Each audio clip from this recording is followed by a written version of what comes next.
Riding down to Camelot, riding out from Camelot, murmured Loudon. And there was a dark shadow over that, too. I wonder, but it is still only a tale to me. Not all legends are like that. No, unfortunately. Some seem to have come to life on their own, and they will not rest. I should hate to be cast into some of those lands. It would be worse than the vision of poor Norman keeps. What on earth is he talking about now? Said Guildford. The cork's coming out pretty soon, I think, grunted Dolbear without opening his eyes. Oh, Norman Keeps is our barber, said Frankly. At least that's what Airy and I call him. No idea what his real name is. Quite a nice and moderately intelligent little man, but to him everything beyond a certain vague distance back is a vast, dark, barren, but utterly fixed and determined land and time called the Dark Ages. There are only 4 features in it. Norman Keeps, by which he means baronial castles, and possibly the house of any man markedly richer than himself. Them Jameses, meaning roughly, I suppose, the kings 1 and 2. The squires, a curious kind of bogey folk, and the people. Nothing ever happened in that land but them Jameses shutting up the people in the keeps with the help of the squires, and they're torturing them and robbing them, though they don't appear ever to have possessed anything to be robbed of. Rather a gloomy legend. But it's a great deal more fixed in a lot more heads than is the Battle of Camlin. I know, said Loudling angrily. It's a shame. Norman Keeps is a very decent chap and would rather learn truth than lies. But Zigger pays special attention to the type. Curse him. Welcome. I'm Professor Rachel Fulton Brown, and this is The Forge of Tolkien. Do you know anybody who knows history the way the barber Norman Keeps does, who thinks of it in terms of the Norman Keeps, them Jameses, the squires, and the people? Well, probably everybody. And it's interesting. So we're here back in the Notion Club papers still. We're now on May 8th, 1987, a Thursday. And the characters are continuing their conversation about time travel and have gone off on a number of paths. We're going to come back to some of the things that they were talking about. They've had some very long conversations about language. But in this episode, I want to talk about this problem that Tolkien is pointing to with the way in which people have a sense of history and what that sense of history means. And you'll realize even just in this little passage that I've started with, we have several layers of history sort of folded in that Loudon has been, muttering about riding down to Camelot, riding out from Camelot, and a dark shadow over that, and that whatever happened at Camelot, that he would hate to be cast back into that story. It'd be worse than the vision of poor Norman Keeps. And what Frankly says, remember Frankly is the C.S. Lewis character, that Norman Keeps, he's our barber, so he is an ordinary Englishman. He has the sort of ordinary sense of the history of their nation, their country, their kingdom that the man on the street would have, but for him it's all this caricature, right? And so they have the Norman Keeps, which would be the stone castles that the Norman invaders of the Anglo-Saxon kingdom built in order to pacify the land. The barber doesn't seem to know that specifically, but I'm telling you, right? That the keeps, they're the central tower in a 12th century castle primarily. The White Tower, the Tower of London, is one of the more famous ones. It's square. Usually Norman Keeps are a little more round. There's a famous one in Cardiff in the middle of the rebuilt castle there. So that's one I always think of, since I've told you I lived in Cardiff for a while. And that they're still dotted about the landscape, and sometimes it's still built into, as they are in Cardiff, old more recent constructions. But to the barber, to the man in the street, thinking about the history of England, you have the Norman oppression is confusedly folded into, well, them Jameses. Now James is not a Norman name, it's Scottish, right? And James the First, I suppose we went the Kings 1 and 2, right? James the First is the King James who commissioned the translation of the Bible that we know as the King James version of the Bible. The well, there's a lot of history layered into that, but the Protestant version that, for example, many Americans think of as the Bible, right? The close to the Shakespearean English Bible, that, well, that must be the Bible. And that's the way Norman Keeps thinks of it. He's got the castles, the Jameses, and James it's confusing because this is the 17th century, and there's James I, Charles II, Civil War, Cromwell, Charles II, James II, William III, and William and Mary with Glorious Revolution. Now that is all actually enormously significant for American history, because it's during the midst of that conflict that the original settlers come from England to the American colonies for lots of different reasons. But James I is the son of Mary Queen of Scots, the Catholic, who was executed by, as I like to call her now, the Protestant bitch queen Elizabeth, precisely to prevent a sort of Catholic alliance between England or Scotland and Spain, or that Mary had grown up.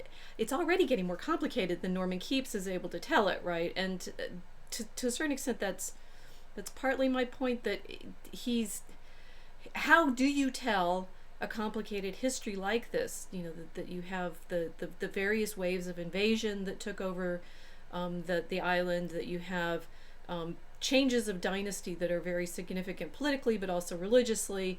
I mean, the Jameses are there in the midst of the Protestant versus Catholic debate, which may be why, that's, you know how I do when I start talking to you, maybe why in fact Tolkien has Norman Keeps knowing about them Jameses, because it's in the framing of the Protestant takeover of the island, and then James II, who like his great-great-grandmother, I'm not sure how, I've lost track of the generations there, spent time in Spain and was actually Catholic.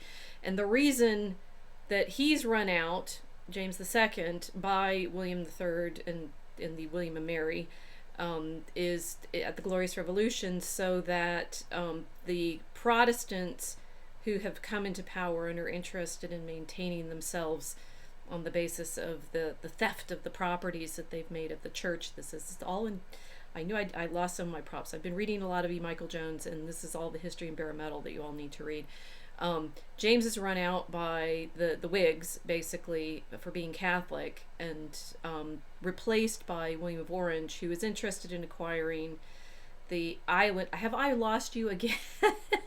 Now, this is actually significant for my purposes today, even though what I've done is in effect start rambling off into the story that I'd like to be telling you, which is about usury and capitalism, and I'm really deep into barren metal right now, and I won't go there. But the barber doesn't know any of that history, and he's probably as confused as you are right now with me gibbering on about little bits of this and little bits of that. And how do you know the reality of the story versus the sort of anchors that you can have, and that there's a clear morality play with the squires, with the help of the Jameses, sticking the people in keeps and torturing them, that there's, you know, a hint of class warfare. There's a hint, you know, actually probably about what's been happening in the 19th century with the gentry and all their debts. I'm again falling into the barren metal story here, and what frankly is upset about, I mean, this Dark Ages, which isn't actually the Dark Ages. The Norman conquest is in 1066, and the Jameses are in the 17th century, and what Norman Keeps as the barber is actually probably meditating on is somewhat more recent history, because Tolkien's writing in the 40s, and this is all sort of thinking about the collapse of the English aristocracy probably in the 19th century. Again, I'm layering into stories. What frankly is worried about is all of that, this sort of caricature history, is probably more fixed in a lot of heads than is the Battle of Camlan, which is the death of Arthur, right? Now, so we're playing this game that Loudon's dreaming about Camelot. Norman Keeps has this caricatured version of actual history, but it's, you know, for the characters in the Notion Club papers, less real, the Arthurian story must be more real to them than the actual history. And what Loudham gets angry about is he says, I know, it's a shame. Norman Keeps is a very decent chap and would rather learn truth than lies. But Zigger pays special attention to the type. Curse him. Do you know who Zigger is? It's Sauron, right? And so the Tolkien has brought in, and there's a lot, the languages are coming in, and the characters are going to end up involved in the Númenórean story, because this was supposed to be his time travel story, and it was supposed to like link up with his legendarium. And here it is. Loudham has been getting, you know, bits of language, the Númenórean language, and in their language, Sauron's name is Zigger, and he's saying Sauron, the enemy, basically likes history all confused. Now, this is the theme that I want to play with today. Why does it matter to get history accurate? I mean, that's a sort of the usual historian's question, right? But the sort of deeper problem is, can you get history accurate? Can you, in fact, tell a history that doesn't, in fact, start translating itself into mythology? And, like, whose perspective are you taking? This is I hope by now some of you have been able to watch both of my videos with E. Michael Jones. They're in unauthorized. They're under my medieval history series, not here in Forge of Tolkien. And in the second of those videos with Dr. Jones, I was talking about Baron Metal with him, and I was talking about how reading his story of the way in which the Whigs make their Masonic alliance with the usurers and, you know, establish modern capitalism on the basis of this debt that they set up through the Bank of England, which is what the Glorious Revolution enables them to establish, which is in fact what the American Revolution was fought against, because the colonists in the American colonies don't want to be liable. It's not just taxation. They don't want to be liable for the entire debt that England has managed to accumulate fighting all these wars that it has over the 18th century. Reading Baron Metal and reading Dr. Jones's account of, you know, this is all a modern history from Florence to the present, from a Catholic perspective rather than from a Protestant perspective and rather than from a Whig perspective, I'm a little used to this as a historian, because you get practiced at, so you read it from another person's perspective. And are the Mongols the good guys? You know, the Who, as I like their music too, you know, the Mongolian nationalism is rising. Well, like, the Mongols are still the bad guys in most European history for Genghis Khan's, you know, conquest and murder of so many people across Eurasia. You know, whose story it is and whose side you're on is this constant, you know, temptation in storytelling and also in history. And to know when that is accurate, objective history versus myth making. I mean, Sauron still always thinks he's the good guy, right? I mean, well, we're going to be getting into that in detail, but this sort of feeling that the more you try to understand the reality of history, the more you end up in mythology, is, well, one, it's a perpetual feature of being an academic historian. You should be comfortable with that, and you should not simply fall into the mythologies of the present without reflecting on whether or not they actually carry the truth and the good and the true and the good and the beautiful. But Tolkien's actually also doing something else there, saying, which of the stories that we have from the past do we think of as actually real?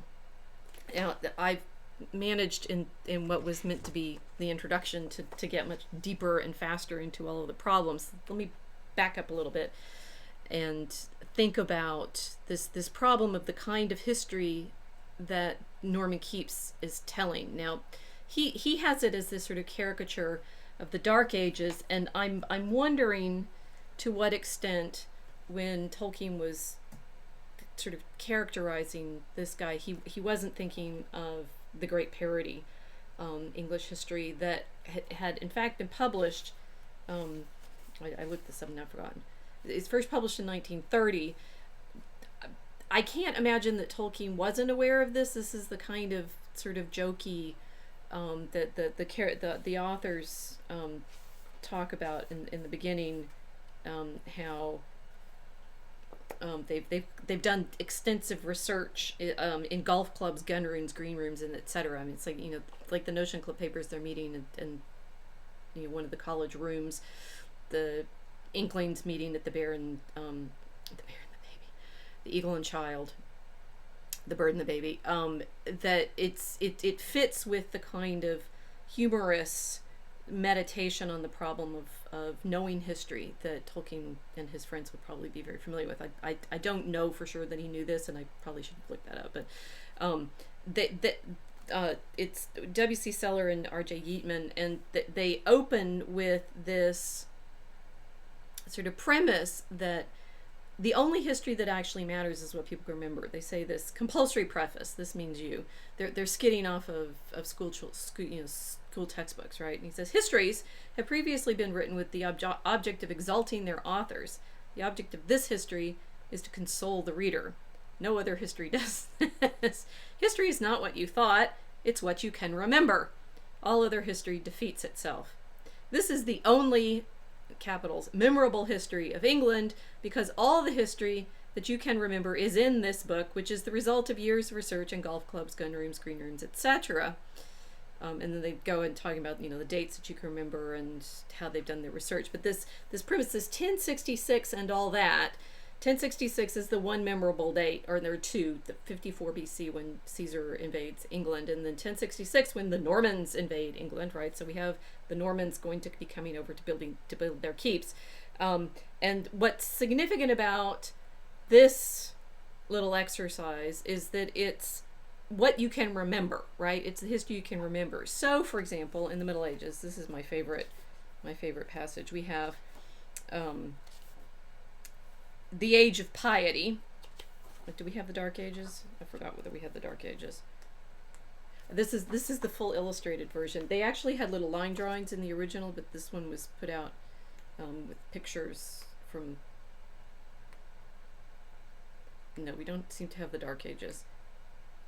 We do, however, have the Age of Piety. The chapters between William I, 1066, and the Tudors, Henry VIII, etc., are always called the Middle Ages on account of their coming at the beginning. This was also the Age of Piety, since religious fervor was then at its height, people being 1, burnt alive with faggots, the stake, S-T-E-A-K, 2, bricked up in the walls of convents, religious foundations, and 3, tortured in dungeons, the confessional. All this was not only pious, but a good thing, as many of the people who were burnt, bricked, tortured, etc. became quite otherworldly. Now that, it's their joke about how people in 1930 tended to remember the Middle Ages. It's significant for our purposes as Christians, in that, one of the reasons we think about the Middle Ages as middle in the way that we do is not because they've come at the beginning, because they are the period that the Protestants reject as, formative or significant to the development of the church as an institution. And so the middleness is what typically between Constantine and Henry VIII, right? The Reformation in English history. And so that Norman keeps that his version of history is the Dark Ages. That's the Middle Ages, right? It's the Catholic centuries, as Tolkien might put it, and that the only thing Norman keeps, the barber remembers, is the oppression of the people. It's to a large extent the way the Whigs, those maybe my history lesson is actually going to keep coming back in. The Whig historians, particularly those that are influential after 1688, for example, Edward Gibbon, who writes The Decline and Fall of the Roman Empire, right? Have the sense that the period between the fall of the Roman Empire and the Reformation is all the fall, right? That's the falling of the empire takes place over the course of that entire millennium.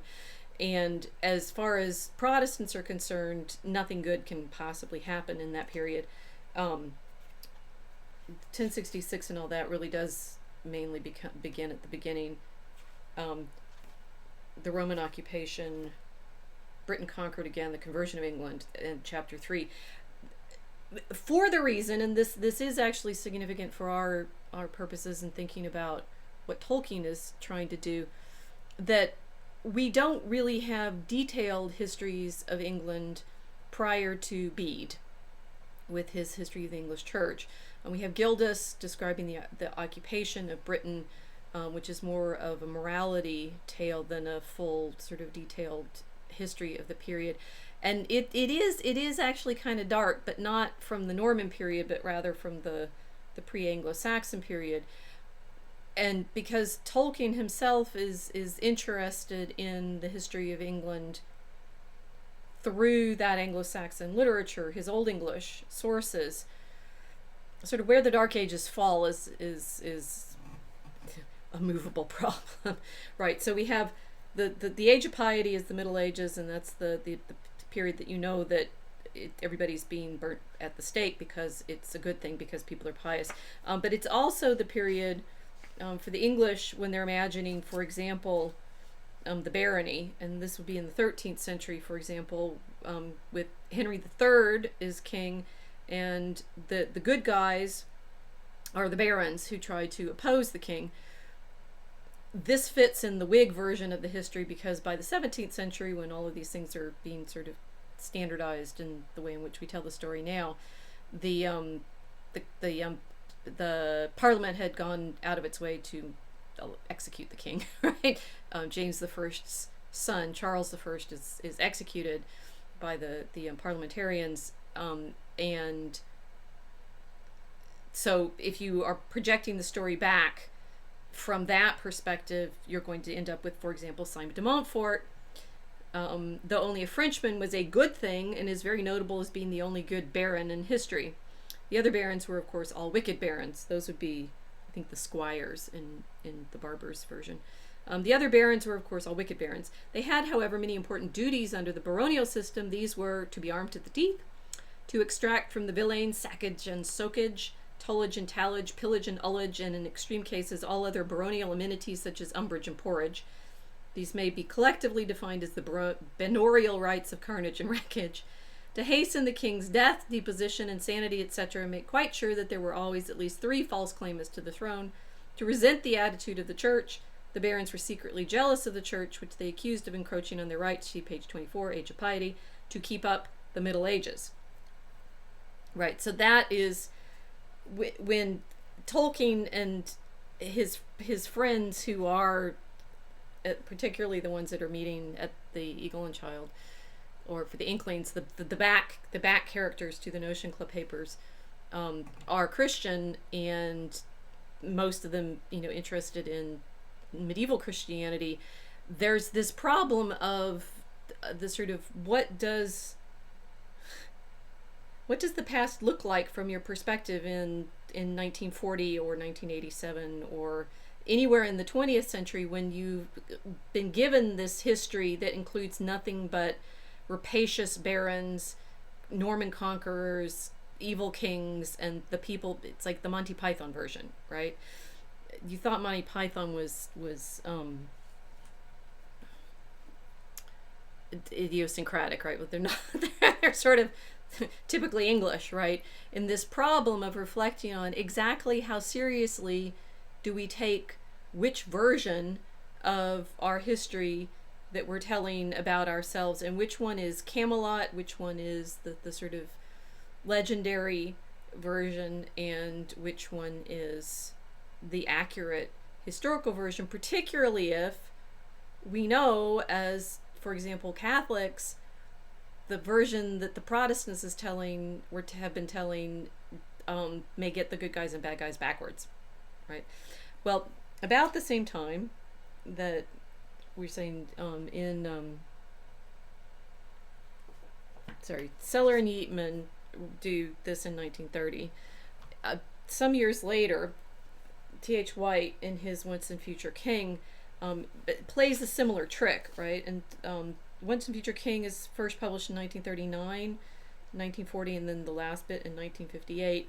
And I think I'm going to be reading from the 1958 part. But White was another of the sort of scholarly storytellers that come out of this generation. Most of you probably know him as the author of The Once and Future King. I also know him as the translator of one of the great bestiaries. And it's interesting to see in The Once and Future King, for example, the way he weaves in details, particularly in the Sword in the Stone, when say Wart and the opening, when the Wart and Kay have gone, I've forgotten. Yes, Kay. Wart and Kay have gone out with the falcon. All of that detail that White puts into the story comes from these medieval sources. But one of the things that he's doing, and this, you realize I'm sort of trying to bring in all the pieces that I would use to make sense of this one little passage that Tolkien has put into the Notion Club papers of what the joke is, right? There's the problem that the Oxford Dons recognized in 1930 and 1940 about, when you're trying to teach people history, they tend to remember the Norman keeps. I'm sure that's all you're going to remember from this particular episode, and you're going to say, Professor Fulton Brown, please do a straightforward history lesson. To some extent, that's what Tolkien is trying to say. It's like, well, which is it? It's like, is the history that what's real out there, right? If history is only what you can remember, the only thing you're going to be able to remember from this episode is Norman keeps, them Jameses, the squires, and the people, maybe some barons. And if you're really studying hard, you're going to get the Age of Piety there and know that maybe there's a problem with it. Well, when I teach this particular passage with my campus class, I have them read this section in T.H. White's The Once and Future King. I'll read a little bit for you, but nobody ever gets the joke. And to a certain extent, that is there are layers here of the problem of exactly what kinds of jokes or mysteries, and it's sometimes hard to tell the difference between a joke and a mystery. That's really good. It is hard to sometimes tell the difference between a joke, something delightful and joyful, but also it's like poking fun, but at the borders between knowledge and ignorance. The difference between a joke and a mystery, because history also contains great mysteries. And I want you, as readers of Tolkien, to be able to appreciate the levels of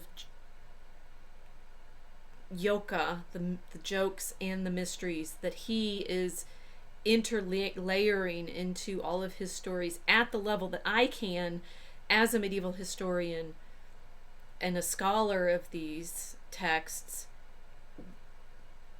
And I realize how hard that is, because you have to know a lot. So for example, Lancelot and Guenever were sitting at the solar window.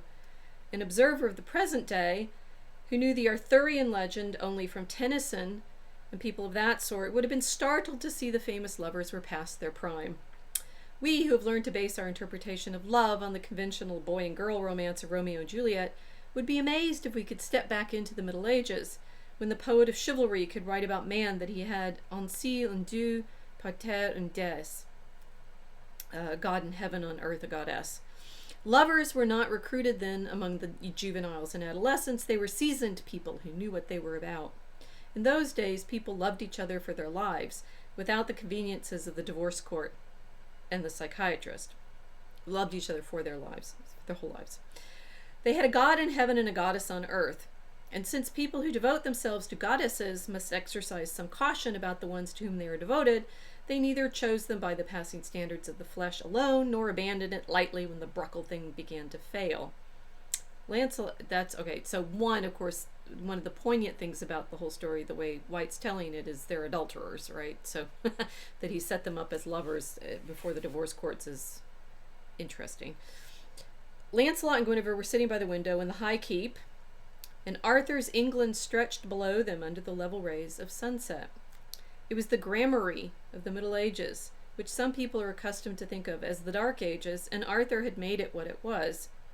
When the old king came to his throne, it had been an England of armored barons, of famine and of war. It had been the country of trial by ordeal with red-hot irons, of the law of Englishry, and of the sad, wordless song of Morfa Rudlin.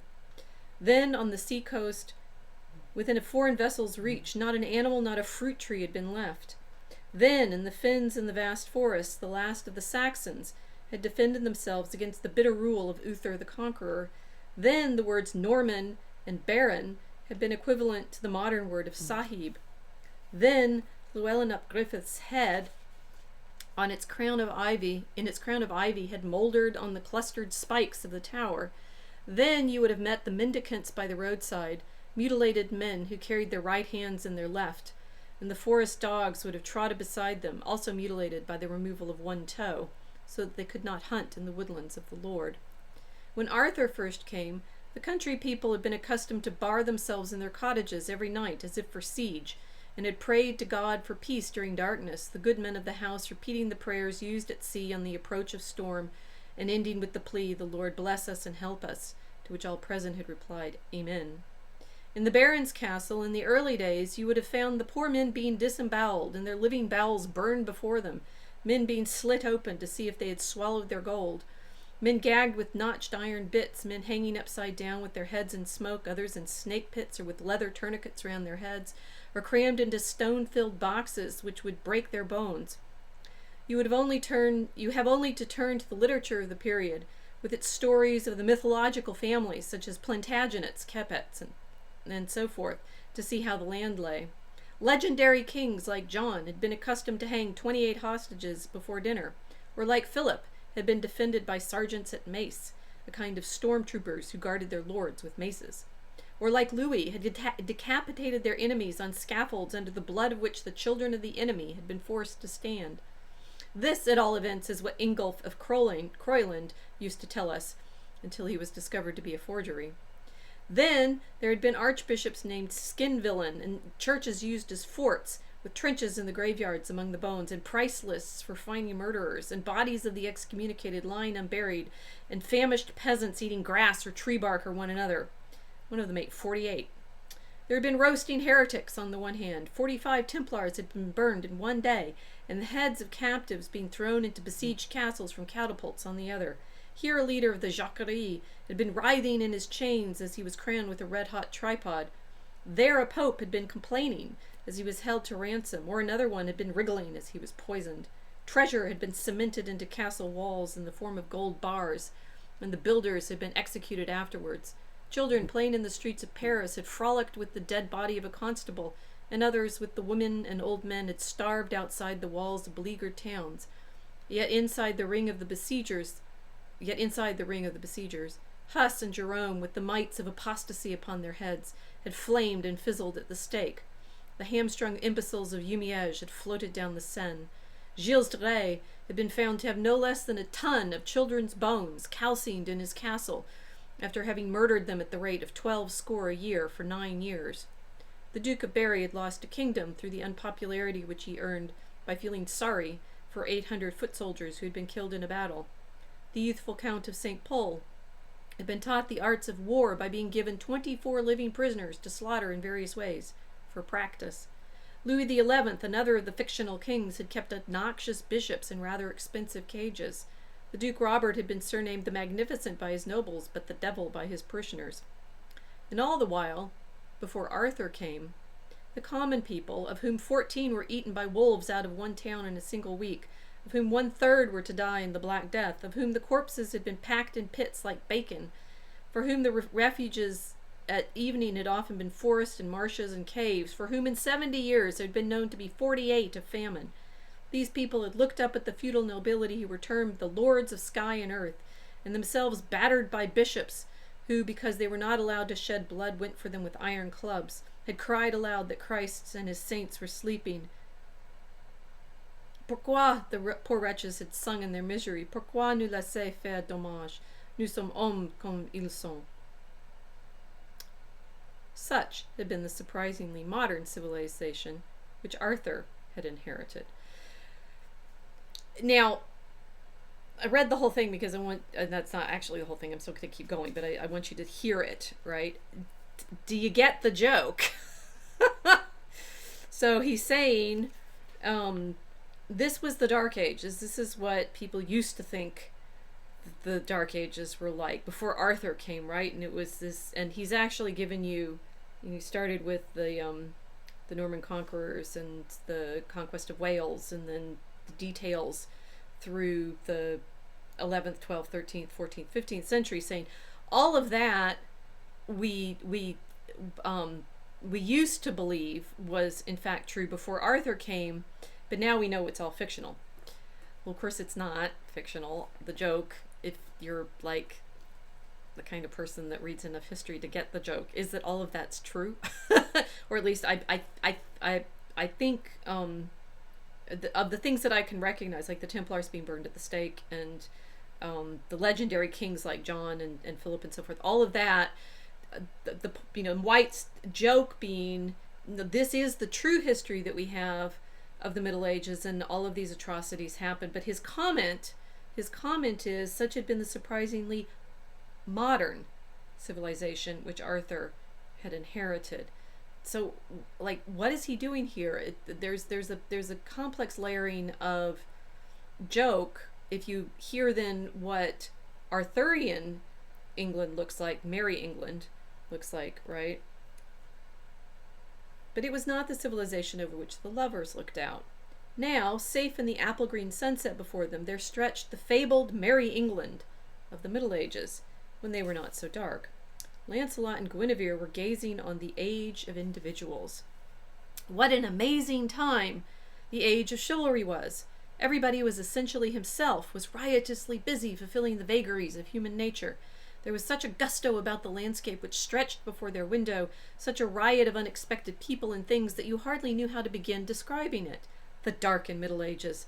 The 19th century had an impudent way with its labels. See, I've been telling you, this is the problem. Much of the problem that we're dealing with historiographically comes out of the 19th century's need for myth making about national histories. And what I was saying earlier about, it's like my feeling when I'm reading Dr. Jones's books on the modern history is very much for me like reading this passage in The Once and Future King and saying, I'm not sure which history I'm reading anymore.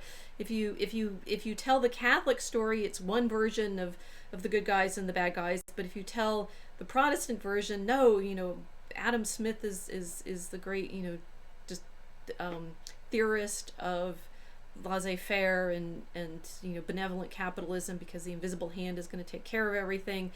And unfortunately, Adam Smith is kind of the first conservative. I need to write the blog post on that. That what White is doing here, and what Tolkien is in effect doing with all of his storytelling, is fighting this problem, right? And the more I've been reading Baron Metal, and I've been also listening to some of Corey Olson's undergraduate lectures on Tolkien, which I do recommend, because he's the Tolkien professor, and he does a rather different kind of analysis than I do. He tends to take people very carefully through the text all the way through, and I really appreciate that, because there's some close reading that he's been doing, and his close reading of The Hobbit has made me very, very thoughtful about usury and gold. And just struggling with the perspective of whose story is this when we're telling it, whether we're English, whether we're American.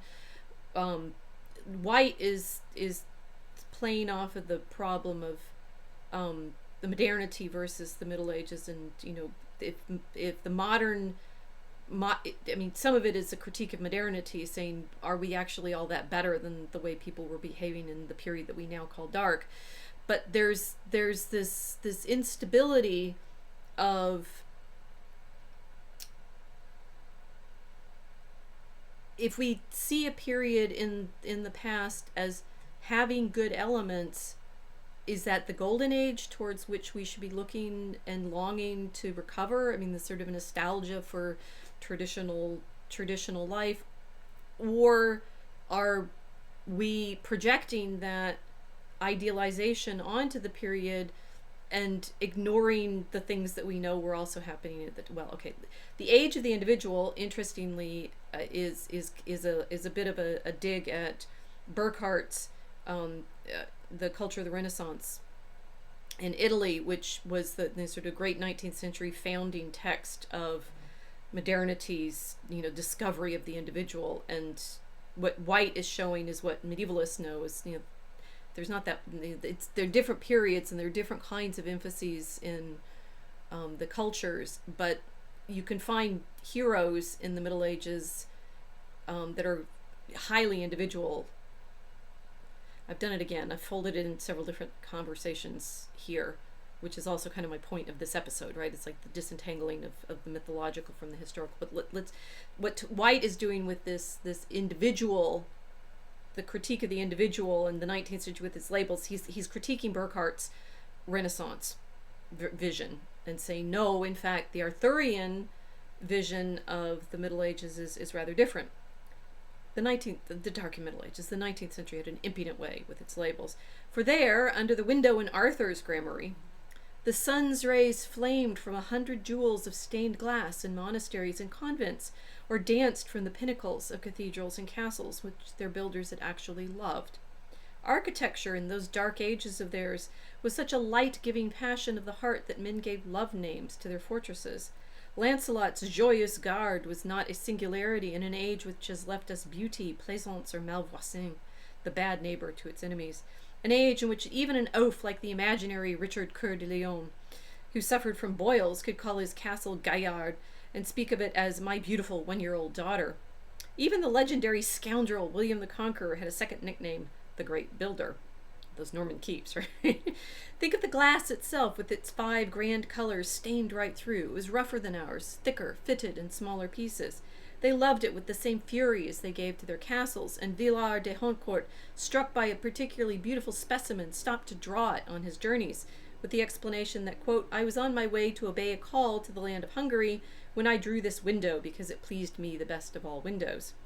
Picture the inside of those ancient churches, not the gray and gutted interiors to which we are accustomed, but insides blazing with color, plastered with frescoes in which all the figures stood on tiptoe, fluttering with tapestry with brocades from Baghdad. Picture also the interiors of such castles as were visible from Guinevere's window.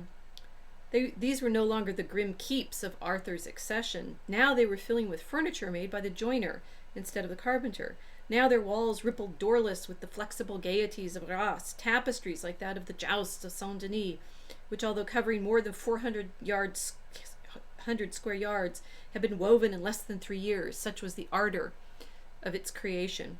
If you look closely at a ruined castle, even nowadays, you can sometimes find the hooks from which these flashing tapestries were hung. Remember, too, the goldsmiths of Lorraine who made shrines in the shape of little churches, with aisles, statues, transepts, and all, like dolls' houses. Remember the enamelers of Limoges and the Champlevé work and the German ivory carvers and the garnets set in Irish metal. Finally, if you are willing to picture the ferment of creative art which existed in our famous ages of darkness, you must get rid of the idea that written culture came to Europe with the fall of Constantinople in the 15th century. Every clerk in every country was a man of culture in those days. It was his profession to be so. Every letter written, said a medieval abbot, is a wound inflicted on the devil. The library at Saint-Piquier, as early as the 9th century, had 256 volumes, including Virgil, Cicero, Terence, and Macrobius. Charles V had no less than 910 volumes, so that his personal collection was about as big as the Everyman Library is today. Lastly, there were under the window the people themselves, the coruscating mixture of oddities who reckoned that they possessed the things called souls, as well as bodies, and who fulfilled them in the most surprising ways. In Sylvester II, a famous magician ascended the papal throne, although he was notorious for having invented the pendulum clock. A fabled king of France called Robert, who had suffered the misfortune to be excommunicated, ran into dreadful troubles about his domestic arrangements because his only 2 servants who could be persuaded to cook for him insisted on burning the saucepans after meals. and Archbishop of Canterbury, having excommunicated all the prebendaries of St. Paul's in a pet, rushed into the priory of St. Bartholomew and knocked out the sub-prior in the middle of the chapel, which created such an uproar that his own vestments were torn off, revealing a suit of armor underneath, and he had to flee to Lambeth in a boat. The Countess of Anjou always used to vanish out of the window at the secreta of the Mass. Madame, there's a whole series of mystery, historical novels, The Accursed Kings, you might, I can't say the French. They are, well, anyway. She was rumored to be a sorceress or a witch. Madame Trot de Salerno used her ears as a handkerchief and let her eyebrows hang down behind her shoulders like silver chains. I know what that is. Bishop of Bath, under the imaginary Edward I, was considered after due reflection to be an unsuitable man for the archbishopric because he'd had too many illegitimate children, not some, but too many. And the bishop himself could hardly hold a candle to the Countess of Henneberg, who suddenly gave birth to 365 children at one confinement. It was the age of fullness, the age of wading into everything up to the neck. Perhaps Arthur imposed this idea on Christendom because of the richness of his own schooling under Merlin. Okay, so he goes on and he gives descriptions of other characters and different classes of people, the knights and the knights at arms and the pilgrims and so forth. Different kinds of stories that are, sort of delightful about the Middle Ages.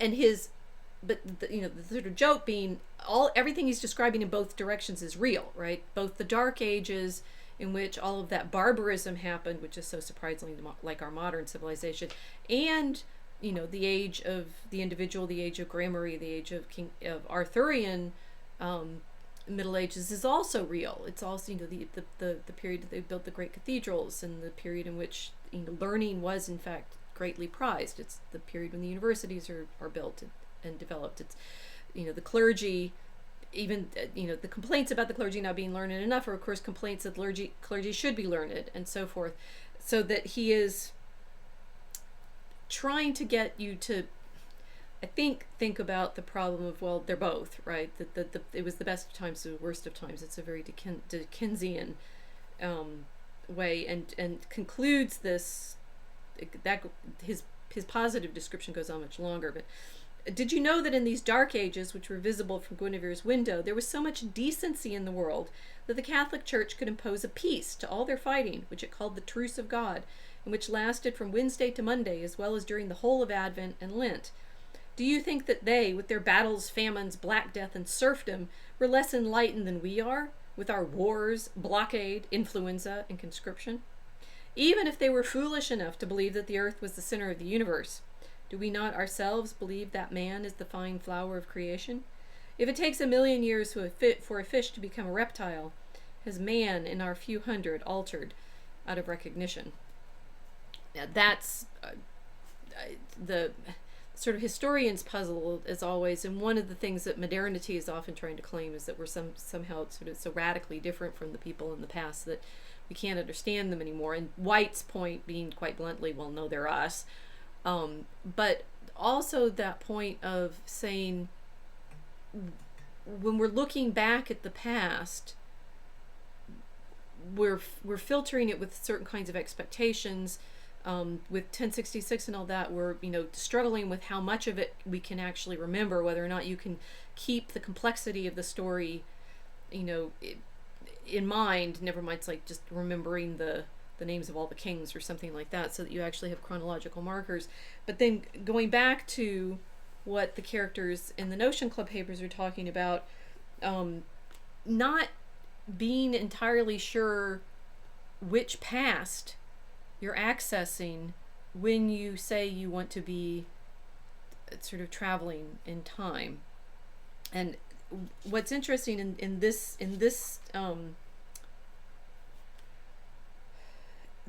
conversation, what they've actually been talking about when they get to the example of our Norman Keeps and them Jameses and the Squires and the people, which is what I wanted to use as the anchor for setting you up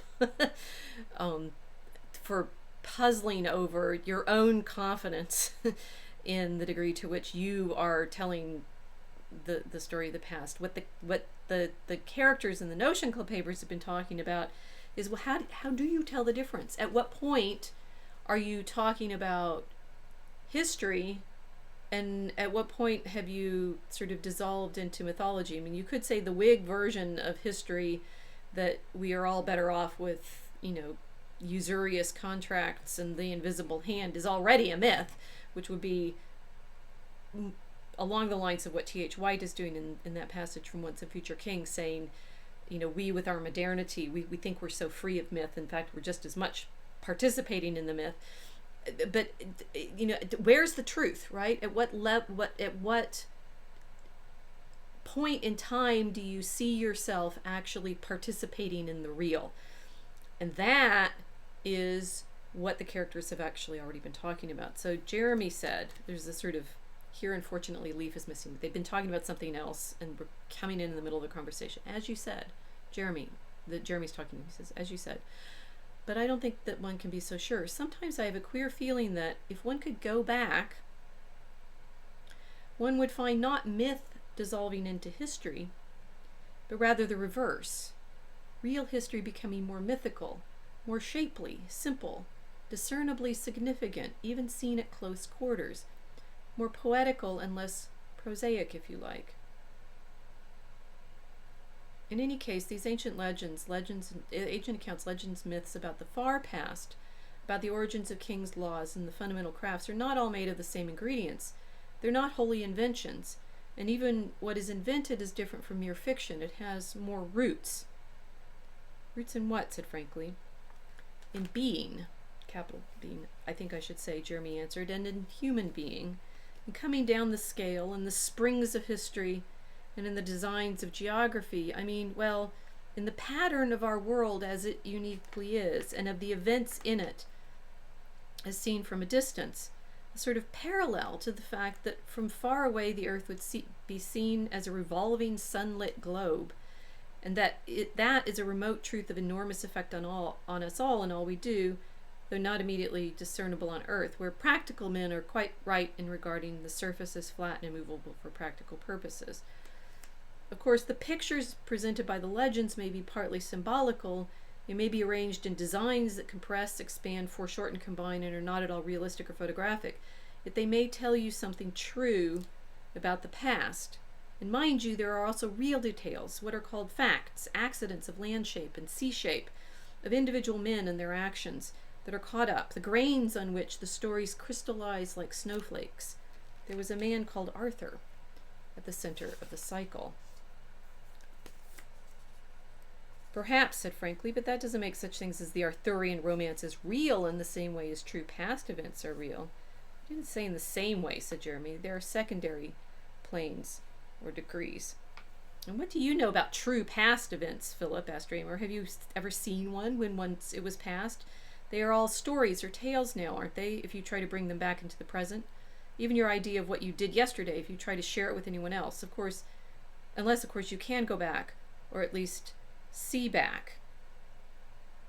Well, I think there's a difference between what really happened at our meetings and Nicholas's record, said Frankly. I don't think his reports erase the true history, whether they're true in their fashion to the events or not. And didn't you claim to be able sometimes to review the past as a present thing? Could you go back into Guilford's minutes? Raymer muttered, considering. Yes and no, he said. Nicholas could, especially into the scenes that he's pictured or repictured fairly solidly and put some mental work into. We could if we did the same. People of the future, if they only knew the records and studied them, and let their imagination work on them, till the Notion Club became a sort of secondary world set in the past, they could. You see, making the joke, like we are now reading the records, and if you read the records, you can find yourself in that secondary world. But that's not quite what they're getting to. And I'm getting to the passage that I want to sort of end with meditating on. But they've set up this problem of, okay, you're trying to go back into the past and you're trying to tell the story, and you've got your documents like these Notion Club papers, and you've got details that you find, but there's this problem perspective, like, knowing whether the sun is a globe, which we can't tell when we're on Earth, layering and layering and layering this problem. And it's like, what is Tolkien getting at? What does he want to be real? Yes, Frankly, said Jeremy, you've got to make a distinction between lies or casual fiction or the mere verbal trick of projecting sentences back by putting the verbs into the past tense. between all that and construction, especially of the major kind that has acquired a secondary life of its own and passes from mind to mind. Quite so, said Raymer. I don't think any of us realize the force, the daimonic force that great myths and legends have, from the profundity of the emotions and perceptions that begot them, and from the multiplication of them in many minds, and each mind, mark you, an engine of obscured but unmeasured energy. They are like an explosive. It may slowly yield a steady warmth to living minds, but if suddenly detonated, it might go off with a crash. Yes, might produce a disturbance in the real primary world. What sort of thing are you thinking of, said Dolbear, lifting his beard off his chest and opening his eyes with a gleam of passing interest. I wasn't thinking of any particular legend, said Raymer, but well, for instance, think of the emotional force generated all down the west rim of Europe by the men that came at last to the end and looked on the shoreless sea, unharvested, untraversed, unplumbed. And against that background, what a prodigious stature other events would acquire, say, the coming apparently out of the sea, riding a storm of strange men of superior knowledge, steering yet unimagined ships. And if they bore tales of catastrophe far away, battles, burned cities, or the whelming of lands in some tumult of the earth, it shakes me to think of such things in such terms, even now. Yes, I'm moved by that, said Frankly, but it's large and vague. I'm still stuck a good deal nearer home, in Jeremy's casual reference to King Arthur. There you have a sort of legendary land, but it's quite unreal.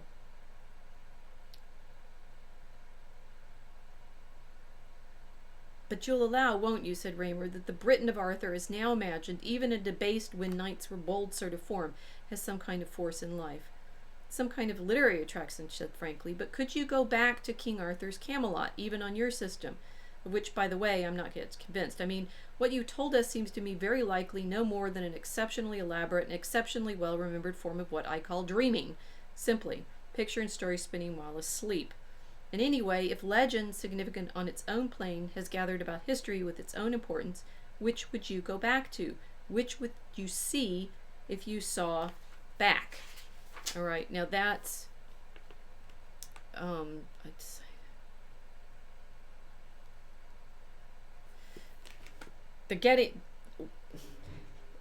there's a reason that they gave the example of the Norman keeps, and they're trying to untangle the idea that they've been talking about, which T.H. White more fully developed. Tolkien couldn't have read that White because that was written after this, but they're playing with this problem. It's like, well, if the Arthurian stories are real, and you went back in time and tried to find the Arthurian reality, but that doesn't fit with what we know of actual history, which is real? And there's that claim that, you know, legends could have this force of rippling like forward in time and affecting things in real history, even though they're legends. And the legend that Tolkien, of course, wants to bring in to his own storytelling and have this daimonic force of affecting his own characters is the Númenórean legend, right? And that's what Raymer has described. What kind of emotional force would it have coming to the sea and then seeing these men coming out of the west on their ships? Over and over and over again, he is, I mean, it gets kind of wearing in a way, because that's what the Notioncl Papers and the Lost Road were all meant to be about, of finding a way that he could make his own legendarium have this daimonic force of affecting our reality, and wanting it to, well, be history, right? And that I didn't think I'd end up telling you so much about Bare Metal, and so possibly some of my planning could have been a little. You get me talking about history, I'm just going to keep going and going and going, and that hopefully is in fact the lesson that I wanted to convey in this episode, of the difficulty when we know always that what Tolkien wanted to write, as he says in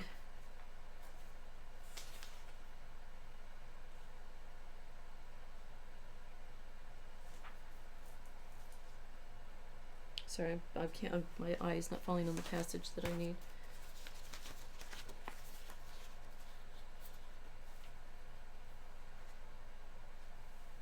This is one of the most famous apologies.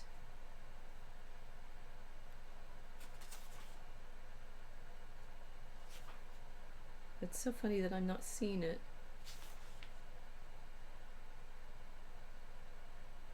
There we go. Okay. One of the most famous apologies that Tolkien made for The Lord of the Rings was this one. As for any inner meaning or message, it has, in the intention of the author, none. It is neither allegorical nor topical. As the story grew, it put down roots into the past and threw out unexpected branches, but its main theme was settled from the outset by the inevitable choice of the ring as the link between it and the Hobbit. He says, I'd already written the crucial chapter.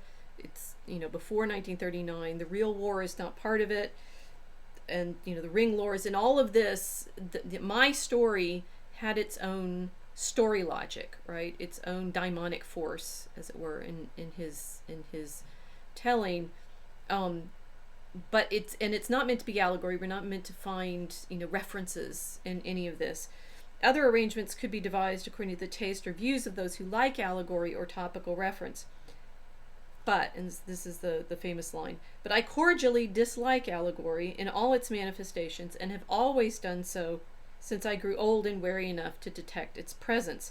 I much prefer history, true or feigned, with its varied applicability to the thought and experience of readers.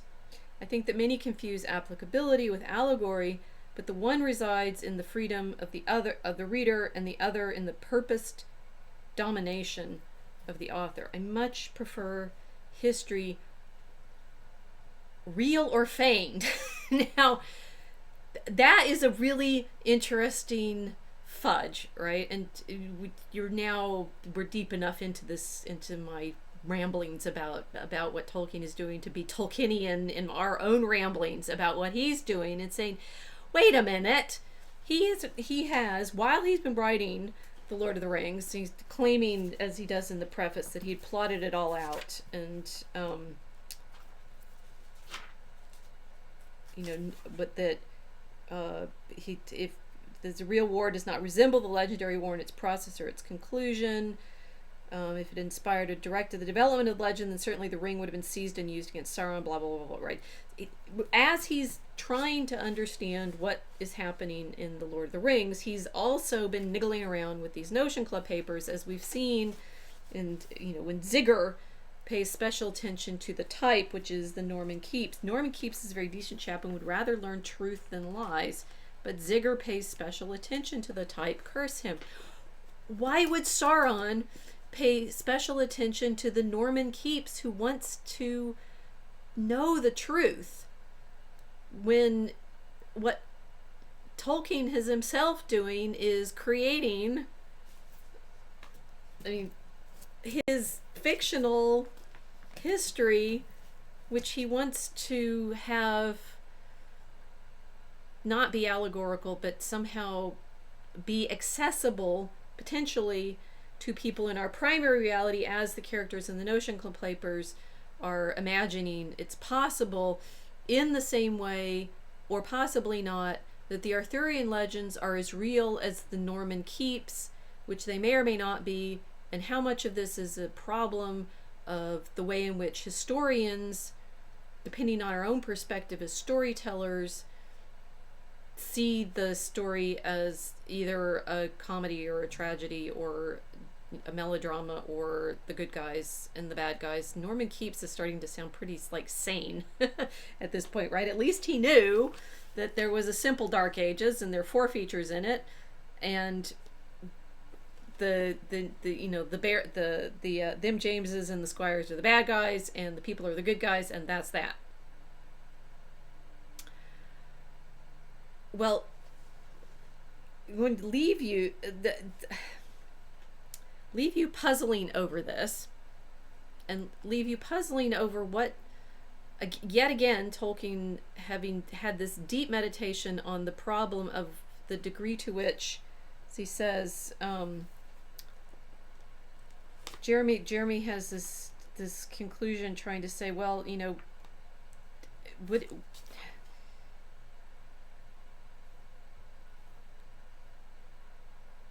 what would you go back to, right? And Raymer saying, it depends on what you yourself are like and what you're looking for, I imagine, Raymer answered.